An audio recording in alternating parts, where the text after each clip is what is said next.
ಬೆಂಗಳೂರಿನಲ್ಲಿ ವಕೀಲರಾದ ಎನ್ ಕಣ್ಣನ್ ಮೇಲೆ ನಡೆದಿರುವ ಮಾರಣಾಂತಿಕ ಹಲ್ಲೆಯನ್ನು ಖಂಡಿಸಿ ಶಿರಸಿಯ ವಕೀಲರ ಸಂಘದಿಂದ ಸಹಾಯಕ ಆಯುಕ್ತರ ಮೂಲಕ ಮುಖ್ಯಮಂತ್ರಿಗಳಿಗೆ ಮನವಿ ಸಲ್ಲಿಸಲಾಯಿತು. ರಾಜ್ಯದಲ್ಲಿ ಕಾರ್ಯನಿರ್ವಹಿಸುತ್ತಿರುವ ವಕೀಲರಿಗೆ ರಕ್ಷಣೆ ನೀಡಲು ಕೂಡಲೇ ಕ್ರಮ ವಹಿಸಬೇಕು, ಇಲ್ಲವಾದಲ್ಲಿ ರಾಜ್ಯಾದ್ಯಂತ ಉಗ್ರವಾಗಿ ಹೋರಾಟ ಮಾಡುವುದಾಗಿ ಮನವಿಯಲ್ಲಿ ಎಚ್ಚರಿಕೆ ನೀಡಿದ್ದಾರೆ. ಇನ್ನು ವಕೀಲರ ಸಂಘದ ಅಧ್ಯಕ್ಷರಾದ ಸಿಎಫ್ ಈರೇಶ್ ಅವರ ನೇತೃತ್ವದಲ್ಲಿ ಮನವಿ ಸಲ್ಲಿಸಲಾಯಿತು. ಎಸಿ ಕಾವ್ಯರಾಣಿ ಮನವಿ ಸ್ವೀಕರಿಸಿದರು. ಬುಧವಾರದಂದು ರಾತ್ರಿ ಶಿರಸಿ ನಗರ ಠಾಣಾ ವ್ಯಾಪ್ತಿಯ 5 ವೃತ್ತದ ಹತ್ತಿರ ಬಾಗಲಕೋಟೆ ಜಿಲ್ಲೆಯ ಬಾದಾಮಿಯ ಸುದೀಪ್ ಹನ್ಮಪ್ಪ ಬಸರಿಯವರು ತಮ್ಮ ಶಾಲಾ ದಾಖಲಾತಿಗಳು ಮತ್ತು ಖಾಸಗಿ ದಾಖಲೆಗಳನ್ನು ಹಾಗೂ 21,000 ರೂಪಾಯಿ ಮೌಲ್ಯದ ಓಫೋ ಕಂಪನಿಯ ಹಾಗೂ 8,000 ರೂಪಾಯಿ ಮೌಲ್ಯದ ರೆಡ್ಮಿ ಕಂಪನಿಯ ಮೊಬೈಲ್ಗಳನ್ನು ಕಳೆದುಕೊಂಡಿದ್ದರು. ಈ ದಾಖಲೆಗಳು ಮತ್ತು ಮೊಬೈಲ್ಗಳು ರಾತ್ರಿ ಆಟೋ ಚಾಲನೆ ಮಾಡುತ್ತಿದ್ದ ಶಿರಸಿ ಕಸ್ತೂರ್ಬಾ ನಗರದ ಮೊಹಮ್ಮದ್ ಶಫಿ ಇಬ್ರಾಹಿಂ ಸಾಬ್ ಅವರಿಗೆ ಸಿಕ್ಕಿದ ಕೂಡಲೇ ಅವರು ನಗರ ಠಾಣೆಗೆ ತಂದು ಒಪ್ಪಿಸಿದ್ದಾರೆ. ಇನ್ನು ಇವರ ಪ್ರಾಮಾಣಿಕತೆಗೆ ಪ್ರಶಂಸೆ ವ್ಯಕ್ತಪಡಿಸಿ ಪಿಎಸ್ಐ ನಾಗಪ್ಪ ಬಿ ಅವರು ಸನ್ಮಾನಿಸಿ ಗೌರವಿಸಿ ನೊಂದವರಿಗೆ ದಾಖಲೆ ಮತ್ತು ಮೊಬೈಲ್ಗಳನ್ನು ಒಪ್ಪಿಸಿದ್ದಾರೆ. ಶಿರಸಿ ತಾಲೂಕಿನ ಸಿದ್ದವನದಲ್ಲಿ ನಡೆಯುವ ರಥೋತ್ಸವಕ್ಕೆ ಶಿರಸಿಯ ಉದಯೋನ್ಮುಖ ಕಲೆಗಾರರಾದ ರಮೇಶ್ ಪಟಗಾರ್ ನವನವೀನ ಶೈಲಿಯ ರಥವನ್ನು ನಿರ್ಮಿಸಿಕೊಟ್ಟಿದ್ದು, ಆ ರಥವನ್ನು ಮೆರವಣಿಗೆಯ ಮೂಲಕ ಸಿದ್ದವನಕ್ಕೆ ಸಾಗಿಸಲಾಯಿತು. ಸರಿಸುಮಾರು 10.5 ಅಡಿ ಎತ್ತರ ಮತ್ತು 5 ಅಡಿ ಅಗಲ ಇರುವ ಭವ್ಯ ರಥವನ್ನು ಅವರು ತಮ್ಮಲ್ಲಿರುವ ಕೆತ್ತನೆಯ ಕೌಶಲ್ಯವನ್ನು ಉಪಯೋಗಿಸಿಕೊಂಡು ಹೊನ್ನೆ ಮತ್ತಿತರ ಕಟ್ಟಿಗೆಯಿಂದ ಕೇವಲ 1.5 ತಿಂಗಳಿನಲ್ಲಿ ನಿರ್ಮಾಣ ಮಾಡಿದ್ದಾರೆ. ಈ ರಥವನ್ನು ಮರಾಠಿಕೊಪ್ಪದಲ್ಲಿರುವ ತಮ್ಮ ಧರಣಿ ವುಡ್ ಕಾರ್ವಿಂಗ್ ನಲ್ಲಿ 15ಕ್ಕೂ ಹೆಚ್ಚಿನ ಕೆಲಸಗಾರರಿಂದ ನಿರ್ಮಿಸಿದ್ದಾರೆ.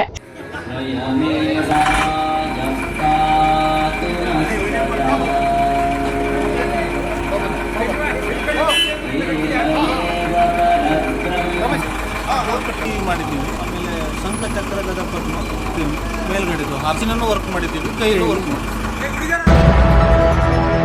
ಶ್ರೀ ಸೋಂದಾ ಸ್ವರ್ಣವಲ್ಲಿ ಮಹಾಸಂಸ್ಥಾನವು ಶ್ರೀ ಸರ್ವಜ್ಞೇಂದ್ರ ಸರಸ್ವತಿ ಪ್ರತಿಷ್ಠಾನದ ವತಿಯಿಂದ ಶ್ರೀ ಭಗವದ್ಗೀತಾ ಅಭಿಯಾನವನ್ನು ಈ ಬಾರಿ ಕೂಡ ರಾಜ್ಯಾದ್ಯಂತ ಹಮ್ಮಿಕೊಂಡಿದೆ.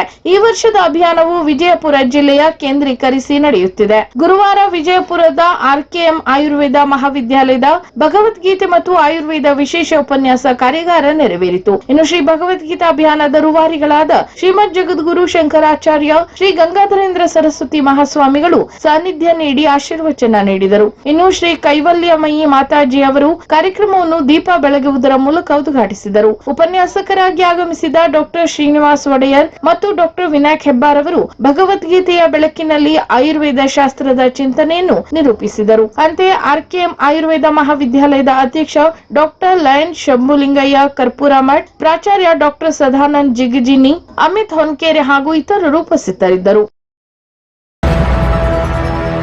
ದತ್ತು ಮಾಸಾಚರಣೆ ಮತ್ತು ದತ್ತು ಸ್ವೀಕಾರದ ಬಗ್ಗೆ ಸಾರ್ವಜನಿಕರಲ್ಲಿ ಜಾಗೃತಿ ಹಾಗೂ ಎಲ್ಲಾ ರೀತಿಯ ಮಾಹಿತಿ ನೀಡುವ ಕಾರ್ಯಕ್ರಮವನ್ನು ನವೆಂಬರ್ ತಿಂಗಳಿನಲ್ಲಿ ಸಹಾಯ ಟ್ರಸ್ಟ್ ಮತ್ತು ಮಕ್ಕಳ ಕೇಂದ್ರ ಮರಾಠಿಕೊಪ್ಪ ಶಿರಸಿ ಇಲ್ಲಿನ ಅಧ್ಯಕ್ಷರಾದ ಸತೀಶ್ ರಾಮ ಶೆಟ್ಟಿಯವರು ಹಾಗೂ ಸಮಾಜದ ಕಾರ್ಯಕರ್ತರಾದ ಭೂಷಿತ್ ಎಂ ನಾಯ್ಕ್ ಮತ್ತು ಜಿಲ್ಲಾ ಮಕ್ಕಳ ರಕ್ಷಣಾಧಿಕಾರಿಗಳು, ಜಿಲ್ಲಾ ಮಕ್ಕಳ ರಕ್ಷಣಾ ಘಟಕ ಕಾರವಾರದ ಅಸಾಂಸ್ಥಿಕ ರಕ್ಷಣಾಧಿಕಾರಿಗಳಾದ ವಿಶ್ವನಾಥ್ ನಾಯ್ಕ್ ಮತ್ತು ಔಟ್ರೀಟ್ ವರ್ಕರ್ ಆದ ವೀರಜ್ ನಾಗೇಕರ್ ಇವರೆಲ್ಲರೂ ಸೇರಿ ದತ್ತು ಸ್ವೀಕಾರದ ಬಗ್ಗೆ ಅಂಗನವಾಡಿ ಕೇಂದ್ರಗಳು ಹಾಗೂ ಶಾಲೆಯಲ್ಲಿ ದತ್ತು ಸ್ವೀಕಾರದ ಬಗ್ಗೆ ಜಾಗೃತಿ ಕಾರ್ಯಕ್ರಮ ನಡೆಸಿದರು. ಅಲ್ಲದೆ ಈ ಕುರಿತು ಜಾಥಾ ಮೂಲಕ ಜಾಗೃತಿಯನ್ನು ಸಹ ಮೂಡಿಸಲಾಯಿತು. ಇನ್ನು ಈ ಒಂದು ಕಾರ್ಯಕ್ರಮದಲ್ಲಿ ದತ್ತು ಕೇಂದ್ರದ ಅಧ್ಯಕ್ಷರಾದ ಸತೀಶ್ ರಾಮ ಶೆಟ್ಟಿ ಅವರು ಮಾತನಾಡಿ ಕಾನೂನಾತ್ಮಕ ದತ್ತು ಸ್ವೀಕಾರ ಮಾಡಿಕೊಳ್ಳುವ ಬಗ್ಗೆ ಮಾಹಿತಿ ಮತ್ತು ಅದಕ್ಕೆ ಬೇಕಾದ ದಾಖಲಾತಿಗಳ ಕುರಿತು ವಿವರಿಸಿದರು. ನಂತರ ಸಂಬಂಧಿಕರಲ್ಲಿ ಕಾನೂನಾತ್ಮಕ ದತ್ತು ಸ್ವೀಕಾರ ಮಾಡಿಕೊಳ್ಳುವ ಕುರಿತು ಸಾರ್ವಜನಿಕರಿಗೆ ಮಾಹಿತಿಯನ್ನು ನೀಡಿದರು. ಅಲ್ಲದೆ ಕಾನೂನು ಬಾಹಿರ ದತ್ತು ಸ್ವೀಕಾರದ ಕುರಿತು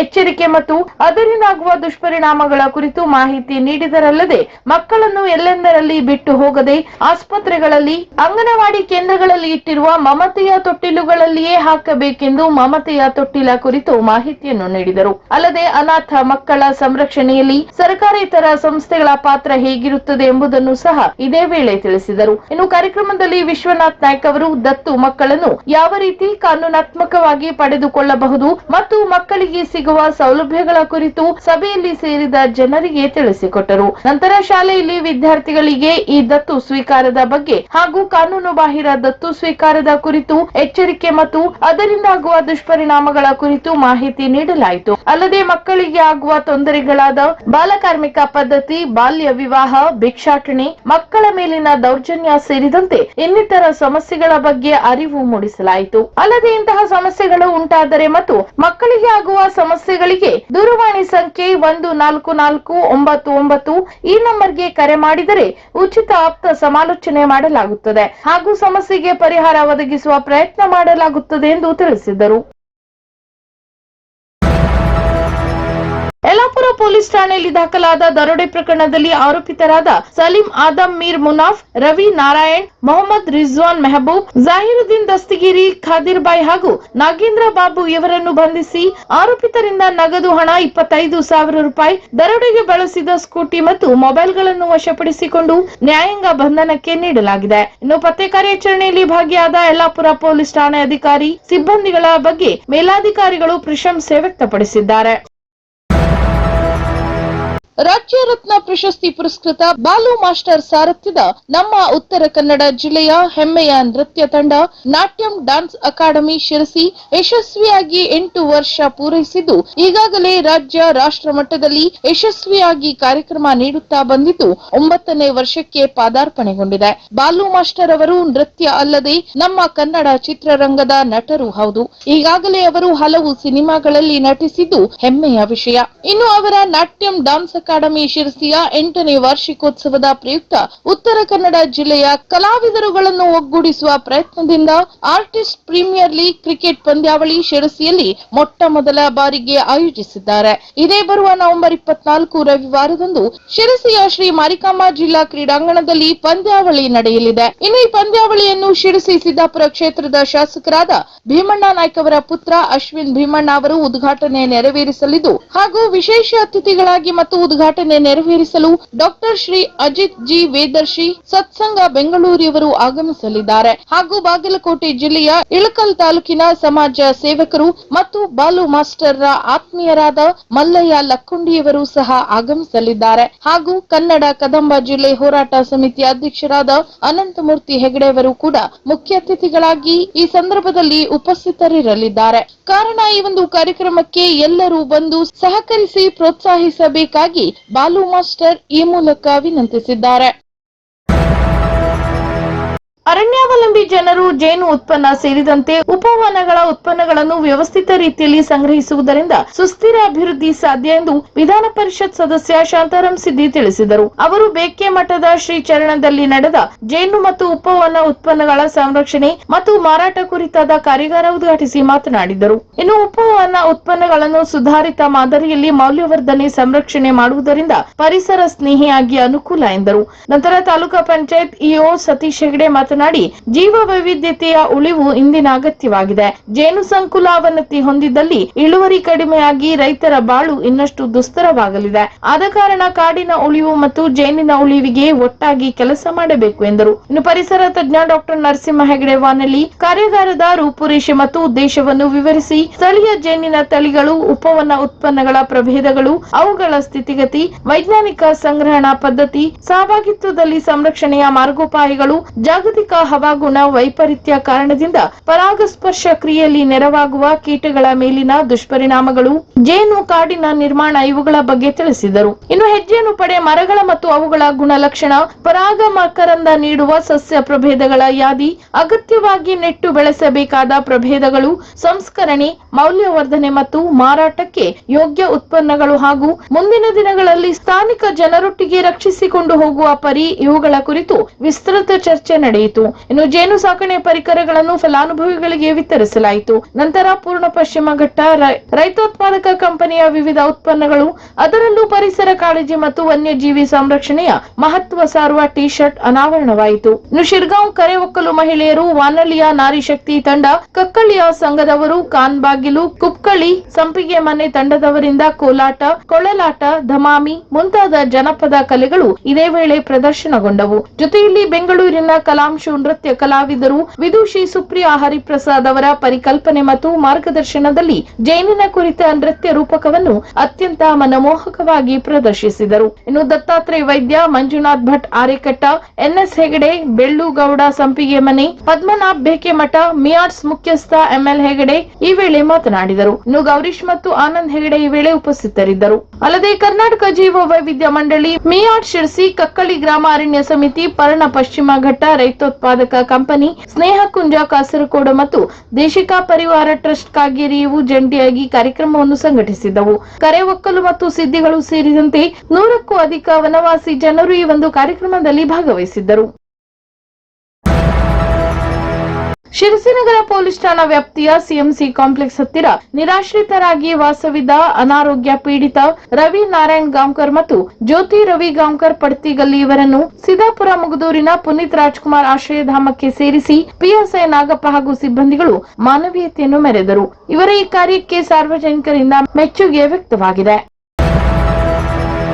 ಥೈಲ್ಯಾಂಡ್ನ ಚೋನ್ಬುರಿಯಲ್ಲಿ ನಡೆದ ಜೇನಿನ ಕುರಿತು ಅಂತಾರಾಷ್ಟ್ರೀಯ ಮಟ್ಟದ ಕಾರ್ಯಾಗಾರದಲ್ಲಿ ಶಿರಸಿಯ ಜೇನು ತಜ್ಞ ಮಧುಕೇಶ್ವರ್ ಹೆಗಡೆ ಹಾಗೂ ಮಧು ಸಂಜೀವಿನಿ ಆಯುರ್ವೇದ ಕೇಂದ್ರದ ವೈದ್ಯೆ ಮಧು ಹೆಗಡೆ ಜೇನಿನ ಕುರಿತು ವಿಷಯ ಮಂಡಿಸಿದರು. ಭಾರತದಿಂದ 6 ಜನ ತಜ್ಞರು ಈ ಸಮ್ಮೇಳನದಲ್ಲಿ ಭಾಗವಹಿಸಿದ್ದರು. ಥೈಲ್ಯಾಂಡ್ನ ಹೆಸರಾಂತ ಭೂರಪ್ಪ ಯೂನಿವರ್ಸಿಟಿ ಹಾಗೂ ಭಾರತದ ವಿ ಶಿವರಾಮ್ ರಿಸರ್ಚ್ ಫೌಂಡೇಶನ್ ಈ ಅಂತಾರಾಷ್ಟ್ರೀಯ ಸಮಾವೇಶ ಆಯೋಜಿಸಿತ್ತು. ಇದರೊಳಗೆ ಭಾರತ ಸೇರಿದಂತೆ ಒಟ್ಟು 12 ದೇಶಗಳು ಭಾಗವಹಿಸಿದ್ದವು.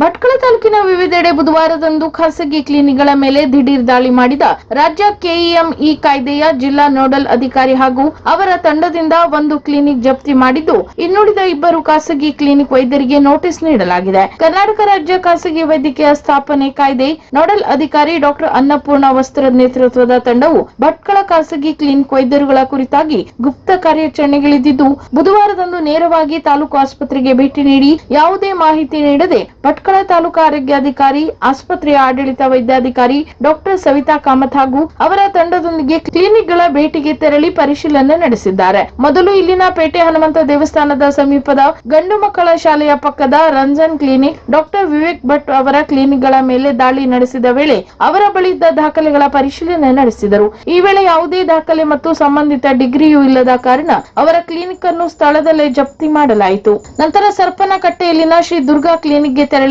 ಅಧಿಕಾರಿಗಳು ಅವರಿಂದ ದಾಖಲೆ ಪರಿಶೀಲನೆ ನಡೆಸಿದ್ದು, ದಾಖಲೆ ಸರಿ ಇದ್ದವು ಹಾಗೂ ಕ್ಲಿನಿಕ್ ನಲ್ಲಿನ ಬಯೋಮೆಡಿಕಲ್ ವೇಸ್ಟ್ ಸರಿ ಇಲ್ಲದ ಹಿನ್ನೆಲೆ ಅವರಿಗೆ ನೋಟಿಸ್ ನೀಡಿ ಸೂಚನೆ ನೀಡಿದರು. ಈ ವೇಳೆ ನೋಡಲ್ ಅಧಿಕಾರಿ ಡಾಕ್ಟರ್ ಅನ್ನಪೂರ್ಣ ವಸ್ತ್ರದವರ ಸಹಾಯಕರು, ಭಟ್ಕಳ ತಾಲೂಕು ಆರೋಗ್ಯಾಧಿಕಾರಿ, ಆಸ್ಪತ್ರೆ ಆಡಳಿತ ವೈದ್ಯಾಧಿಕಾರಿ ಡಾಕ್ಟರ್ ಸವಿತಾ ಕಾಮತ್, ಆಸ್ಪತ್ರೆ ಸಿಬ್ಬಂದಿ ವೆಂಕಟೇಶ್ ನಾಯ್ಕ್ ಸೇರಿದಂತೆ ಆಸ್ಪತ್ರೆ ಸಿಬ್ಬಂದಿಗಳು ಕಾರ್ಯಾಚರಣೆಯಲ್ಲಿದ್ದರು. ಶಿರಸಿನಗರ ಠಾಣಾ ವ್ಯಾಪ್ತಿಯಲ್ಲಿ ಸ್ವಾತಿ ಜೀನ್ ದತ್ತ ಜೈನ್, ಗೋಣೂರು ಶಿರಸಿ ಅವರು ಹಾನರ್ ಕಂಪನಿಯ ಮೊಬೈಲ್ ಕಳೆದುಕೊಂಡಿದ್ದು, ತಕ್ಷಣವೇ ಕಾರ್ಯಪ್ರವೃತ್ತರಾದ ಪೊಲೀಸರು ಮೊಬೈಲ್ ಪತ್ತೆ ಮಾಡಿ ಮರಳಿಸಿದ್ದಾರೆ. ಇನ್ನು ಈ ಕುರಿತು ವಾರಸುದಾರರು ಪೊಲೀಸ್ ಇಲಾಖೆಯ ಬಗ್ಗೆ ಮೆಚ್ಚುಗೆಯ ಮಾತುಗಳನ್ನು ವ್ಯಕ್ತಪಡಿಸಿದ್ದಾರೆ. ಸ್ವಾತಿ ಜೈನ್ ಅಂತ ಹೇಳಿ ನಾನೀಗ ಸಂಜೆ ಬಂದಾಗ ರಾತ್ರಿ 8:30 ಸುಮಾರಿಗೆ ನಾನು ಮೊಬೈಲ್ ಅನ್ನ ಕಳ್ಕೊಂಡಿರ್ತೀನಿ. ಕಳ್ಕೊಂಡು 15 ನಿಮಿಷದಲ್ಲೇ ಟೌನ್ ಪೊಲೀಸ್ ಸ್ಟೇಷನ್ ಅಲ್ಲಿ ಬಂದಿರ್ತಾರೆ. ಅವರು ನನ್ನನ್ನ 15 ನಿಮಿಷದಲ್ಲಿ ನನ್ನ ಫೋನನ್ನು ಹುಡ್ಕೊಂಡಿದ್ದಾರೆ. ಅವ್ರಿಗೆ ಧನ್ಯವಾದಗಳು. Thanks. Muslim education society union high school Indiranagar ಯಶಸ್ಸಿನ 50ನೇ ವರ್ಷ ಪೂರೈಸಿದ ಹಿನ್ನೆಲೆಯಲ್ಲಿ ಸುವರ್ಣ ಮಹೋತ್ಸವವನ್ನು ಇದೇ ಬರುವ ನವೆಂಬರ್ 25ರಂದು ಸೋಮವಾರ ಬೆಳಿಗ್ಗೆ 10:30ಕ್ಕೆ ಯೂನಿಯನ್ ಹೈಸ್ಕೂಲ್ ಆವರಣ ಇಂದಿರಾನಗರದಲ್ಲಿ ಸಕಲ ಸಿದ್ಧತೆಗಳಿಂದ ಆಯೋಜಿಸಲಾಗಿದೆ. ಇನ್ನು ಪ್ರಾಥಮಿಕ ಹಾಗೂ ಪ್ರೌಢ ಶಿಕ್ಷಣ ಇಲಾಖೆ ಸಚಿವ ಮಧು ಬಂಗಾರಪ್ಪ ಈ ಒಂದು ಕಾರ್ಯಕ್ರಮದ ಉದ್ಘಾಟನೆಯನ್ನು ನೆರವೇರಿಸಲಿದ್ದಾರೆ. ಅಂತೆಯೇ ಶಾಸಕ ಭೀಮಣ್ಣ ನಾಯ್ಕ್ ಸ್ಮರಣ ಸಂಚಿಕೆ ಬಿಡುಗಡೆ ಮಾಡುವರು. ಅಂತೆಯೇ ಮುಸ್ಲಿಂ ಎಜುಕೇಷನ್ ಸೊಸೈಟಿಯ ಅಧ್ಯಕ್ಷರಾದ ಜಬೀವುಲ್ಲಾ ಅಮಾನುಲ್ಲಾ ಖಾನ್ ಅವರು ಕಾರ್ಯಕ್ರಮದ ಸಭಾಧ್ಯಕ್ಷತೆ ವಹಿಸುವರು. ಇನ್ನು ಬೆಂಗಳೂರು ಪ್ರದೇಶ ಕಾಂಗ್ರೆಸ್ ಸಮಿತಿ ಉಪಾಧ್ಯಕ್ಷ ವೈ ಸೈಯದ್ ಅಹಮದ್, ನಗರಸಭಾ ಅಧ್ಯಕ್ಷೆ ಶರ್ಮಿಳಾ ಮಾದನ್ಗೆರೆ, ನಗರ ಪ್ರಾಧಿಕಾರದ ಅಧ್ಯಕ್ಷರಾದ ಜಗದೀಶ್ ಗೌಡ್ರು, ಪ್ರಿಯಾ ನಾಯ್ಕ್, ಡಿಡಿಪಿಐ ಬಸವರಾಜ್, ಬಿಇಒ ನಾಗರಾಜ್ ನಾಯ್ಕ್ ಶಿರಸಿ, ಭಟ್ಕಳದ ಮಜಲಿಸ್ ಎ ಇಸ್ಲಾಹವಾ ತಂಜಿಮ್ನ ಅಧ್ಯಕ್ಷರಾದ ಇನಾಯತುಲ್ಲಾ ಶಾಬಂದ್ರಿ, ಶಿರಸಿ ಎಂಎಸ್ನ ಸಹ ಕಾರ್ಯದರ್ಶಿ ದೀಪಕ್ ದೊಡ್ಡೂರು, ಅಜುಬರ್ ಮೊಹಮ್ಮದ್ ಇಸಾಕ್, ಇಕ್ಬಾಲ್ ಇಸ್ಮಾಯಿಲ್ ಬಿಳಿಗಿ, ಕೆ ಅಬ್ದುಲ್ ಕರೀಂ, ಮುಖ್ಯ ಅತಿಥಿಗಳಾಗಿ ಕಾರ್ಯಕ್ರಮದಲ್ಲಿ ಭಾಗವಹಿಸುವರು. ಇನ್ನು ಮಧ್ಯಾಹ್ನ 3:30ರಿಂದ ಸಂಜೆ 6 ಗಂಟೆಯವರೆಗೆ ಸಾಂಸ್ಕೃತಿಕ ಕಾರ್ಯಕ್ರಮಗಳು ನಡೆಯಲಿದೆ. ಇನ್ನು ಮುಖ್ಯಾಧ್ಯಾಪಕರು ಹಾಗೂ ಶಿಕ್ಷಕರಿಂದ ಯೂನಿಯನ್ ಹೈಸ್ಕೂಲ್ ಇಂದಿರಾನಗರ ಮತ್ತು ಅಧ್ಯಕ್ಷರು, ಕಾರ್ಯದರ್ಶಿಗಳು ಹಾಗೂ ಆಡಳಿತ ಮಂಡಳಿಯ ಸದಸ್ಯರು, Muslim education society Indiranagar Sirsi ಇವರು ಸರ್ವರಿಗೂ ಆದರದ ಸ್ವಾಗತ ಕೋರಿದ್ದಾರೆ.